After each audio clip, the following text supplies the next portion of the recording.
त्या तानाजी मालुसऱ्यांची भूमी आणि त्याच भूमीमध्ये झेंडा बाजूला नॅपकिन फडकवणारे खूप झाले.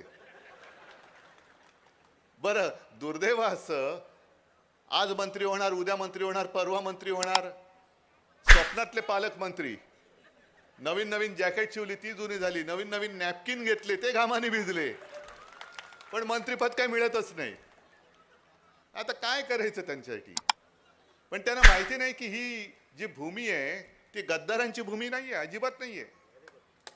म्हणजे या रायगडचं वैशिष्ट्य असं की जिथे शूरवीर जन्माला आले, निष्ठावंत जन्माला आले, त्याच रायगड जिल्ह्यामध्ये रायगड जो किल्ला आहे त्याच्यावरती गद्दारांना टकमक टोक दाखवणारा सुद्धा रायगड ह्याच जिल्ह्यात आहे, म्हणून या जिल्ह्याचं नाव रायगड.